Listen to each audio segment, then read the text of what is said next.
Hello, everybody. I'm back. It's me. It's Milo B. Thursday night episode of the Minutes with Milo show, brought to you by me. So, let me get this guy right here. So, bam. Ha. I just like to check to make sure that it's working.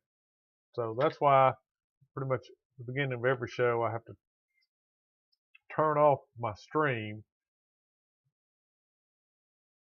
because I like to make sure it's working. You never know. You never know, things happen. That little button right there, it says I'm live, but you never know. Okay. Just like the mic is on. All right. So, here we are again, Thursday night. I hope everybody's doing okay.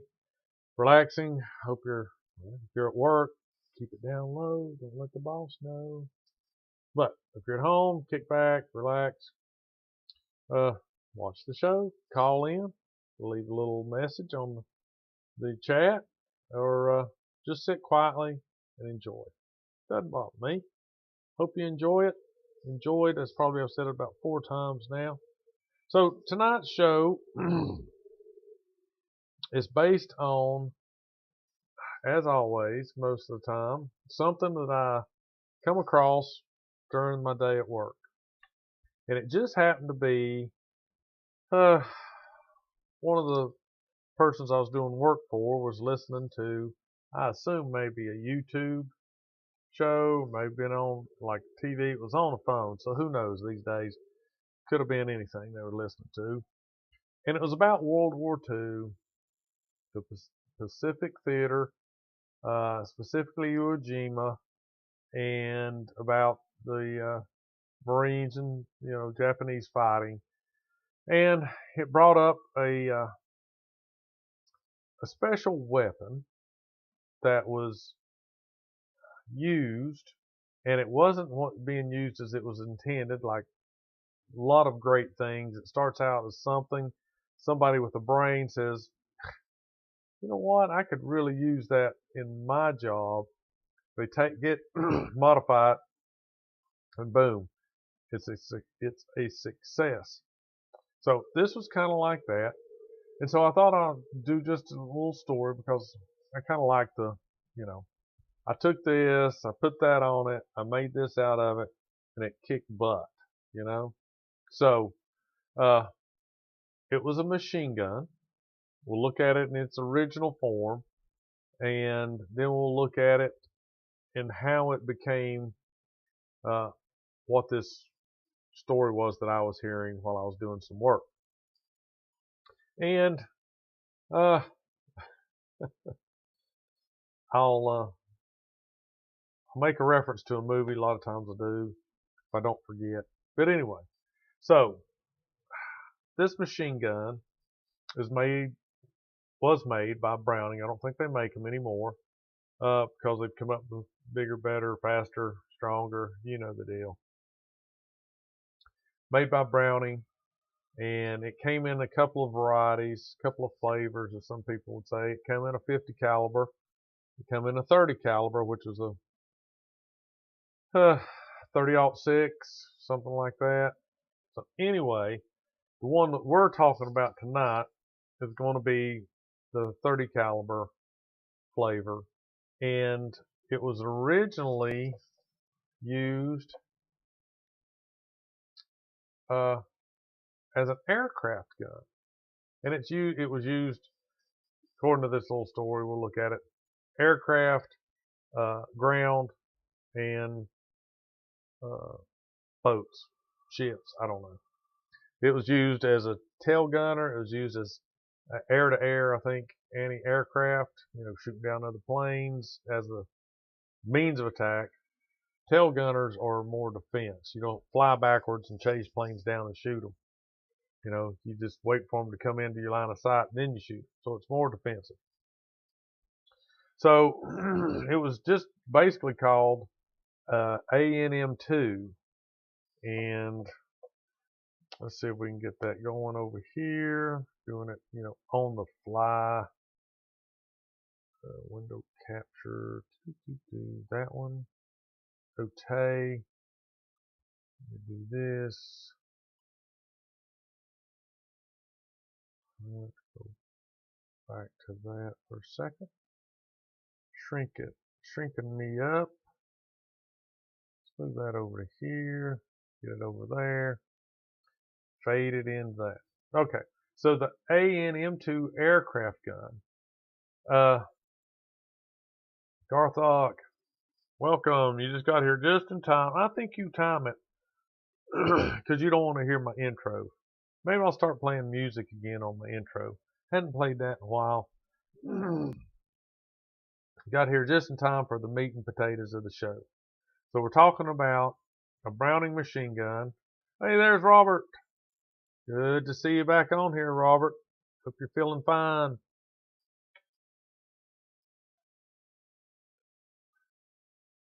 A Browning machine gun, the AN-M2. Now, this one talks about the M1919, and this is where it starts out. But the one we're interested in is the trimmed down version.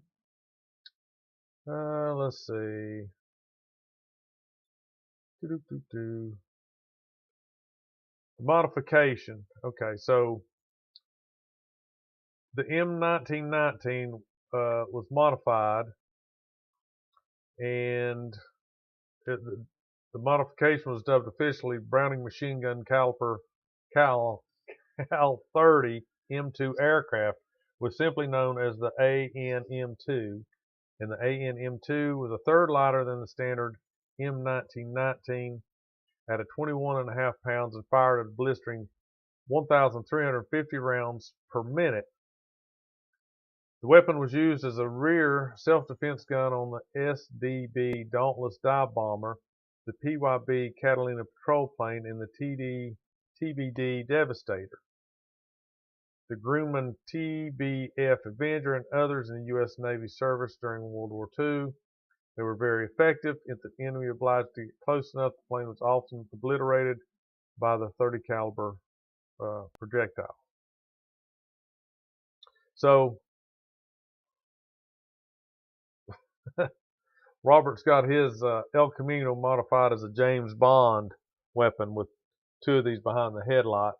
If you got oil slick, it dumps out the back, and then big smoke screen that comes out too, and maybe some of the wings that come out on the bottom like the Chitty Chitty Bang Bang car, and you can take off in it.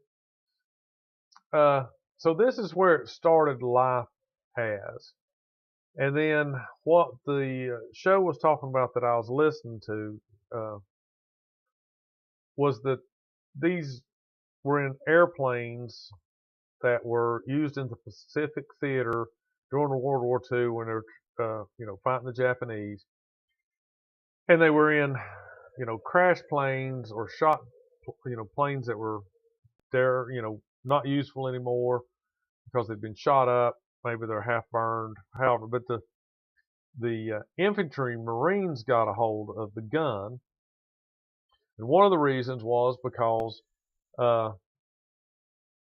it was lighter weight than the machine guns that they actually carried in the field. It could fire 1,300 rounds per minute. It was belt fed, but it was originally designed for aircraft. So what did they do? I mean, they took this weapon and they knew it to be good. They knew they could get ammunition for it, and they modified it. And this is what the story was about that I was listening to. This gentleman was playing when I was trying to fix some stuff in his apartment. And we'll look at the way they modify them, what they did to them, and then later on, they kind of picked up the Army, Navy, Marines, Browning. Somebody kind of picked up on the fact that, hey, these guys had a pretty good idea. And oh yeah, Robert has the ejector seat. Now is that for the passenger, driver, or both? Just so, I mean, if you need to get in a tight spot, do you want to leave your you know, girlfriend in the passenger seat and you get out, or you want to throw her out and you get eaten by the wolves? Maybe it's just dual, rocket seats, shoot you up out of the El Camino, and you parachute to safety. That's the way I like to think of it. So they called this modification the Stinger. And during the War in the Pacific, the United States Navy and Marines lost thousands of aircraft, not only to enemy action, but also to accidents, mechanical failures. It was from some of these junked aircraft the enterprising Marines obtained surplus ANM-2s and decided to modify them for use on the ground. So, I mean, they're always wanting bigger, better, badder, weapons. So early Marines, such as Private Bill Colby, in 1943 used a repurposed ANM-2 still in the spade grips attached, simply by jury-rigging a bipod to the front of the barrel. Now, what he's talking about in this one is the spade grips. So you see in this picture, this pretty much fake staged picture. In the aircraft, the machine gun had two side-by-side handles with thumb-activated triggers. So you held the handles. Here's a picture. So you held the wood. Where'd you go? Oh, no. I just want to see. Show me the pictures. I don't want the articles. Just show me the picture. Is this going to be? There we go. Another one. Here we go. So it's not on the weapon, but you see the whole dilly-dally here. So it had the two wooden grips on the side, and then in the middle, you press the buttons with either thumb, and it made it fire. So that's not real conducive to, it works good when that thing's on a swivel and you can control it and you're holding on to it as it's doing this a number, and it's like, I know y'all have seen these aircraft, World War II aircraft. Light machine gun, I think. The LMG is a light machine gun. Now, I don't know how they distinguish light from heavy, or, that's the deal, but they called it a light machine gun. So when he first started using this Colby in 43, it still had those two handle grips, and he just put a bipod on the front to balance it. And then later, in November 44, Para-Marine Sergeant Mel J. Grivich of the Machine Gun Section G Company, 28th Marine Regiment, 5th Marine Division, began a more complex adaptation. With the blessing of his commanding officers all the way to the battalion level, he began manufacturing the new weapon in Hawaii, while the 5th MARDIV waited to invade Iwo Jima. Taking the ANM-2 and parts acquired from God knows where, Grivich manufactured 6 finished weapons with the help of Private First Class John Little. Little, for the record, said years later of the base machine gun parts, I don't recall how or where we got them. So they removed the spade grips, added a simple trigger to the firing solenoid, used an M1 carbine replacement stock for a grip, attached a BAR bipod to the front, gave the whole thing a 100-round box magazine that held a linked belt of ammunition, and painted them a camouflage color.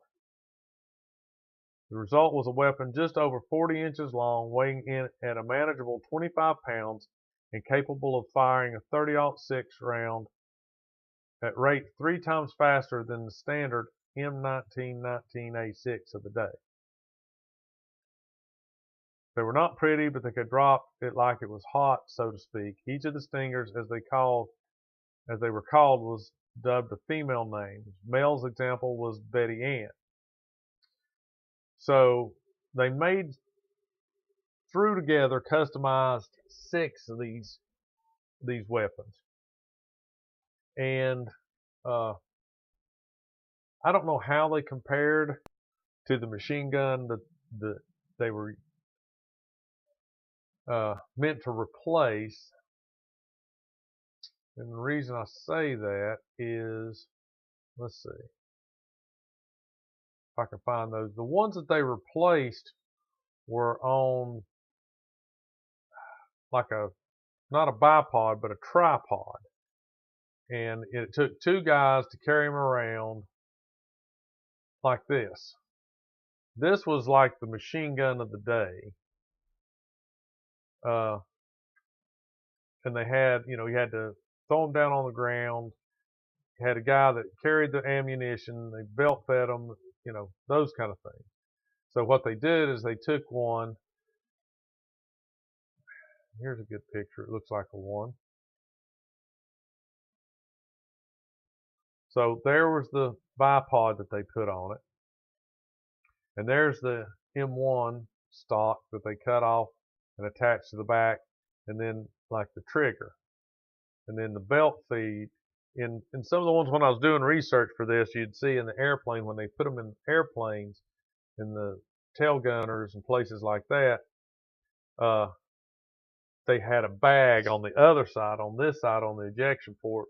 I guess maybe it might have been on the bottom, but they had a bag that caught the expended shells, because you didn't want those things flying around in the aircraft as you were, trying to stand up or kneel or however you were in your position, and had all this, thousands of rounds of brass rolling around. Now, what did they do when it got full? I have no idea. For all I know, they tied it in a knot and threw it out the window. I mean, can you imagine? I can't imagine living in Germany or Britain or France, where there was actually, Japan, where they actually fought, right there where the farmland was, because they dig up unexploded ordnances, they dig up, brass, parts of machine guns, probably body parts, old uniforms, all kinds of stuff that, was just, you can't go back and clean the thing up, really, right? So can you imagine if they were just flying these aircraft, and then, at a break in the action, they would have to empty the brass out of this catch bag? Did they just dump it out the window? Probably. I mean, they didn't care. They needed to get rid of it.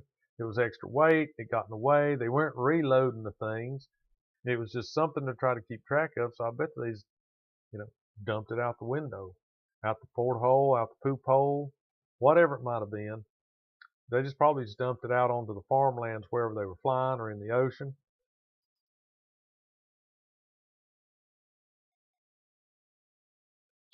But this is one of the stingers that they made, and this says it is Tony Stein. Oh, we might have done the wrong thing here. I'll go away. Let's get back to it. So he had 6 of these things. The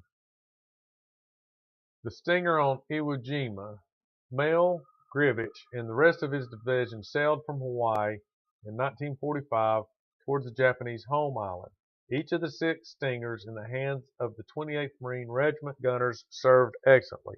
The only complaints were that the weapon's extremely high rate of fire and thin barrel overheated rapidly.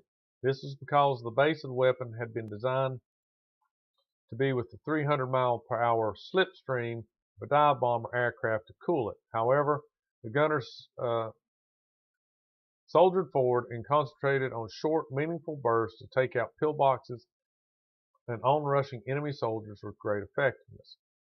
So at 1,300 rounds a minute.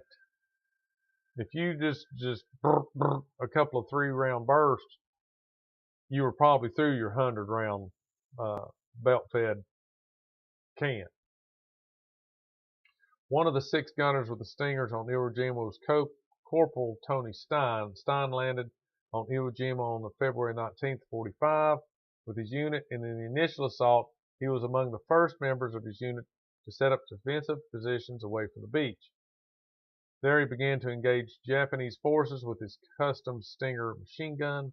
Corporal Tony Stein held his Stinger light machine gun on target and destroyed enemy pillbox after pillbox by charging them alone and destroying the crew inside while firing away with his weapon. Now, the way it was described on the show that I was listening to reminded me, if you've ever seen the Rambo movies, where he takes that M60 machine gun and just stands up and has that belt of ammunition wrapped around his arm, and he's just screaming, going boom, boom, boom, boom, boom. That's the way they described this guy in this show that the gentleman was listening to or watching, and I had to listen to it because I was working. But what they said he did is the pillboxes had just little slits to see out of, and it was built into the countryside, the Iwo Jima, and it was hard for them to see.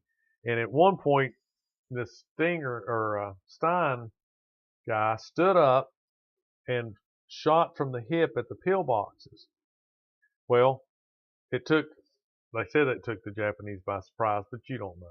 I mean, probably would, considering here's a guy standing up with a machine gun and he's just kind of shooting that thing at you, and it's just, rattling off bullets faster than you could think about it. And so they started to return fire, and when they did, that lit up the pillboxes, and I guess probably was at night. It makes more sense for the story. And then once they did that, then the rest of the infantrymen, the other guys, found, oh yeah, there they are, because now I see, they're shooting back. And then they all started, shooting back at the machine gun nests, whatever, pillboxes. So the Stinger's extremely high rate of fire and the momentum of the combat led quickly to Stein running out of ammunition. Kicking his shoes off and throwing his M1 helmet down, he ran back to the beach to get more .30 caliber ball for his weapon. As he ran, he picked up a wounded fellow Marine and carried him back to the beach to obtain aid. Now,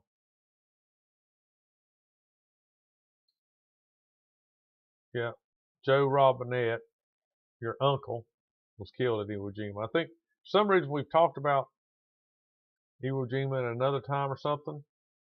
I remember you saying that.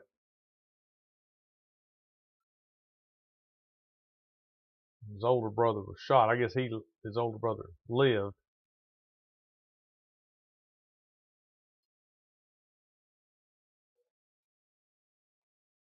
So this guy, he's got this.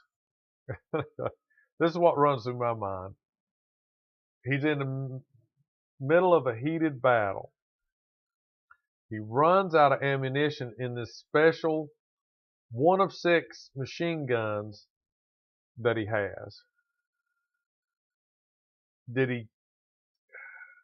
In my mind, the way this is written, he must have laid down the machine gun, took off his shoes and helmet, and ran back to the beach to get more ammo.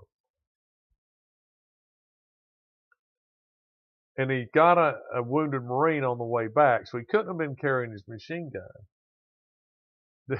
Did he just lay it down there? They said in Iwo Jima was so hard because it was volcanic rock. You couldn't dig foxholes. So you just had to have natural cover. I find that, it's not, I don't guess it's hard to believe, and you don't know how far back the beach was. You don't know how far he had to run. where he was in reference to, the firefight or the shooting. But anyway, so he picked up a wounded Marine, carried him back to the beach to obtain aid.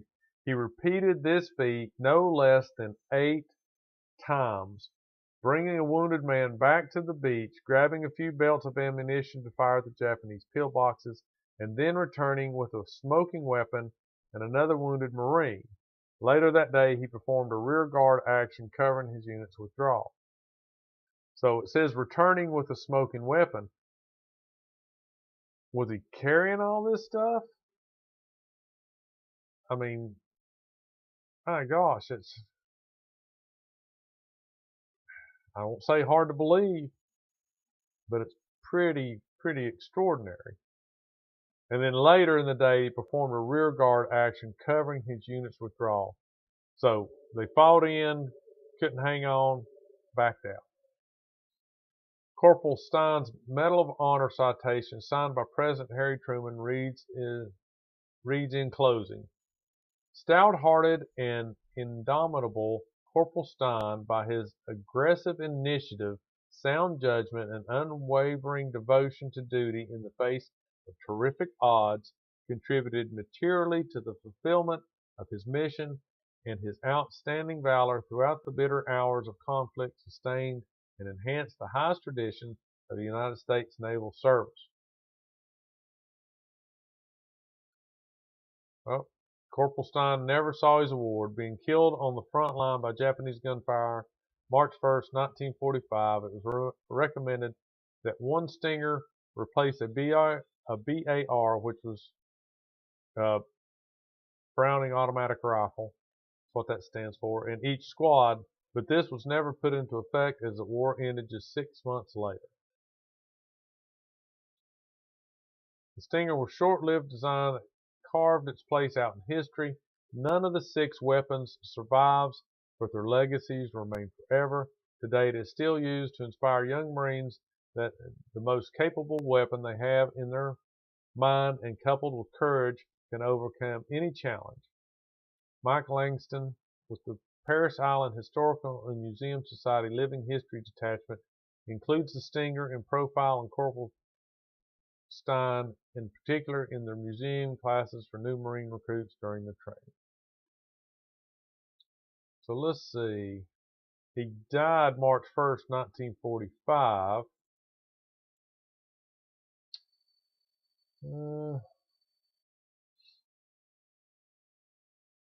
Wow, he went to Iwo Jima February the 19th, 1945. So he did all that in less than 20 days. Well, February, he lived 2 weeks. Wow. Man, that's crazy. 2 weeks.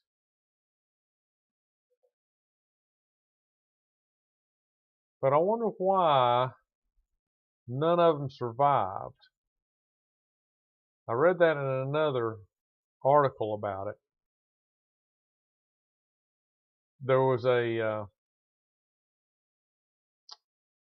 let's see,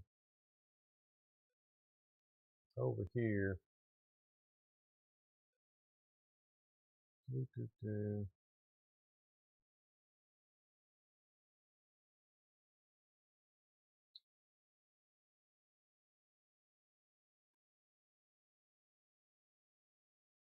So after the war, most of the 6 Stingers were presumably destroyed, most likely due to the U.S. Army not liking to keep stock of non-standard equipment.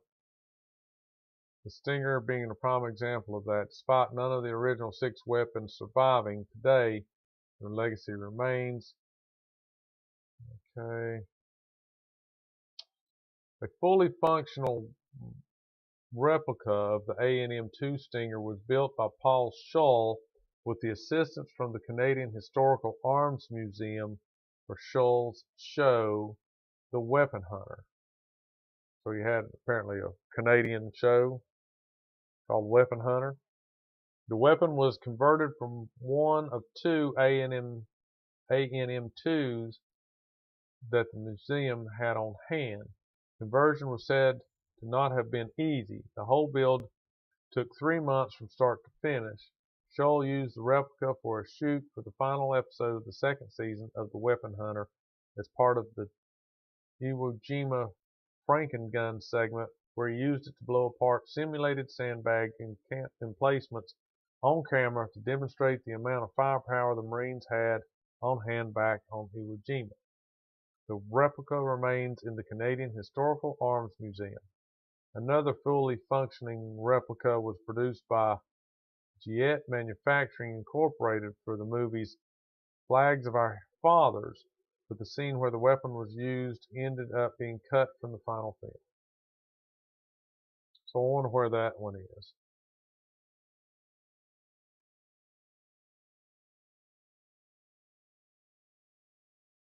So none of them survived. You know, a lot of times those things end up in, somebody's foot locker and make it way back to the States.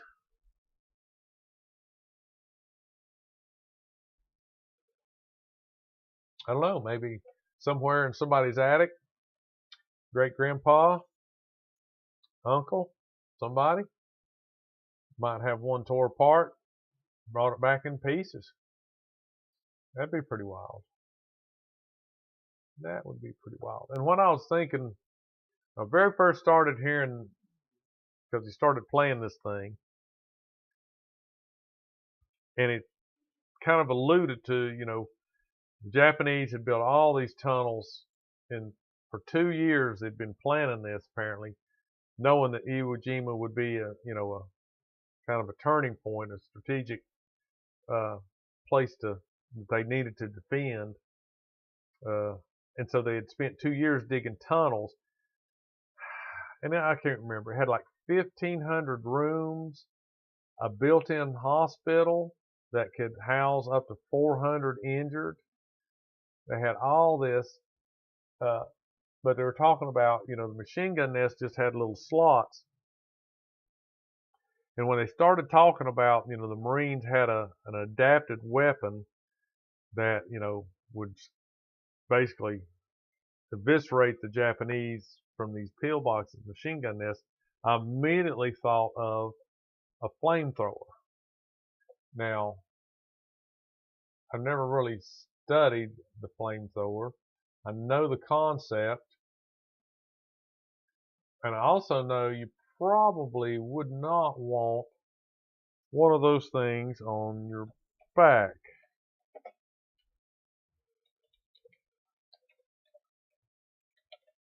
Especially in wartime.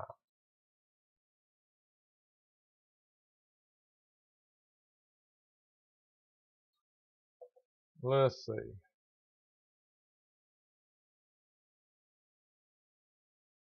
The origin of the combat flamethrower. Alright, so let's just jump through all that junk. World War I, the likes of which no soldier in history has ever experienced. The basic concept of the flamethrower was to spread fire against an enemy position by launching a concentrated jet of burning fuel. The earliest flamethrowers date back as far as the 5th century BC in the form of long tubes filled with burning materials such as coal or sulfur, and were used in the same way that one would use a blowgun. The modern flamethrower had its genesis at the turn of the 20th century. 2 models, one larger and one smaller, were developed by Richard Fielder for the Kaiser's Imperial Army in 1901. It took another 12 years for Fielder to work out the technological issues and overcome objections from the German General Staff, but eventually both models of the Flammenwerfer were adopted for field use by 3 specialized organized shock battalions. The smaller, lighter flamethrower was designed for portable use and could be carried by one man, using pressurized air and either carbon dioxide or nitrogen as a catalyst. It shot a stream of burning oil as far as 60 feet and had enough fuel for about 2 minutes of total fire time, though not consecutively. Each time the operator wanted to fire a new burst, he had to replace the ignition device, a serious inconvenience that led to a limited lifespan of this one, the small flamethrower. The larger model worked in a similar fashion, but had a range nearly twice that of the smaller model. It could sustain a jet of flame for almost 40 seconds, but had major drawbacks in that it used more fuel and thus cost more to operate. It was also so heavy it could not be carried and operated by one man.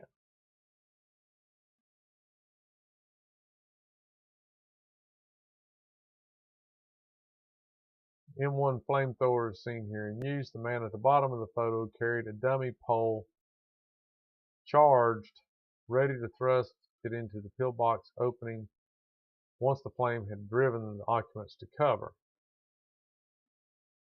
A dummy pole. I don't know what a dummy pole is. Despite the problems, both models came into service in the German Army during World War I. I couldn't imagine.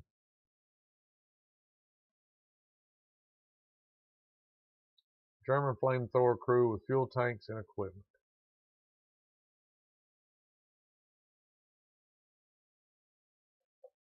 There's your, can you see the ghost picture? There's your ghost. Woo. Maybe it's this dude's leaving, his soul's leaving. That expression.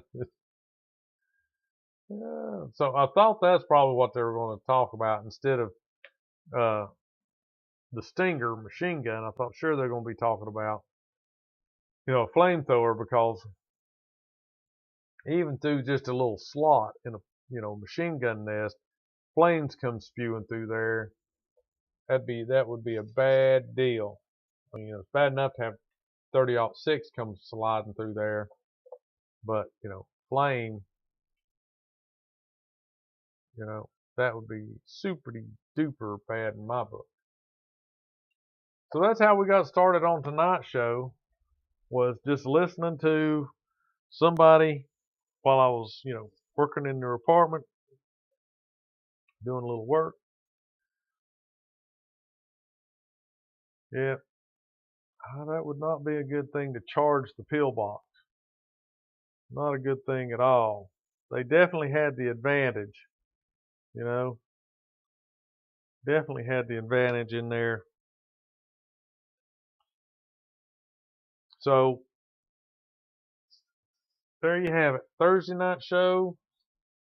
Robert's back. Hope you're feeling better. Garthog was here for a little while. He slid out, I bet you. Or he might still be out there. He's playing Twiddly-Winks or something, watching TV. Got his earpiece in or something. Listening quietly.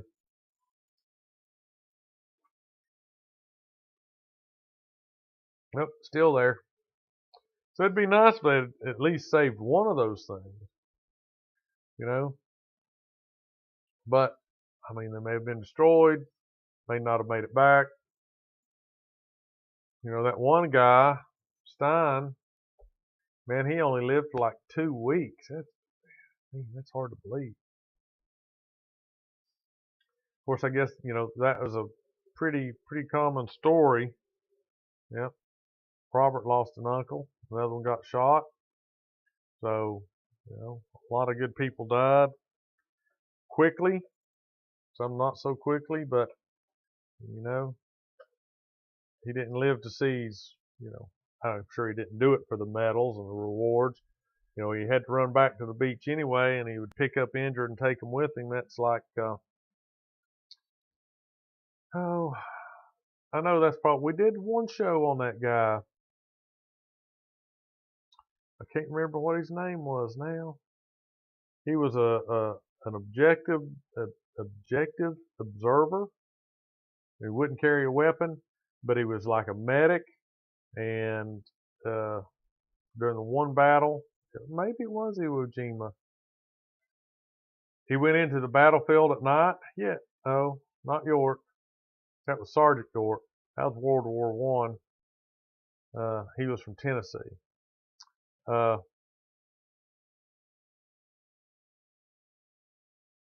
remember the dude's name now. But anyway, he did that. He brought back like, you know, I can't remember, unbelievable amount of wounded, just himself going in, getting them, picking them up, carrying them. And I think he had to lower them down off there was a cliff, the way this battlefield worked out. There was a cliff that you went down to get off of it. And he had to lower them down, and we bring them to the block and tackle and tie them into the harness, whatever, and lower them down. And then he had to go get another one and do the same thing. And he kept it up like all night long. I don't remember how many people he brought back.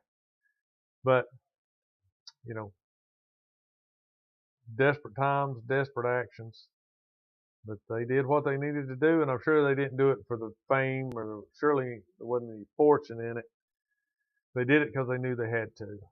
So, all right, everybody. Appreciate it. If you've made it this far, like, subscribe to the channel. Watch some of the other videos. Leave me a comment. Tell me what you like, didn't like, what I should change or keep doing. And until then, I'll probably see you next Thursday. And I don't know. Send me some ideas for shows. I think it was Vietnam. There's a movie. You're gonna make me look this up.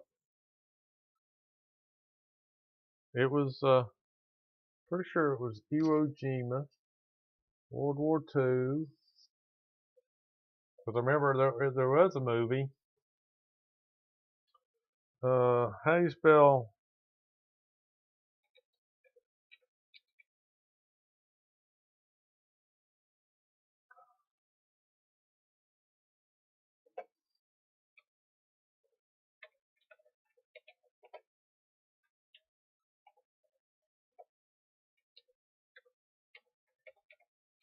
Desmond Doss. Thank you very much.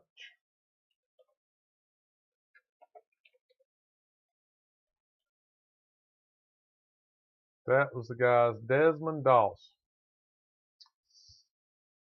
No, dude. Let's see. Army corporal, served as a combat medic with the infantry company of World War II. Due to his religious beliefs, he refused to carry a weapon.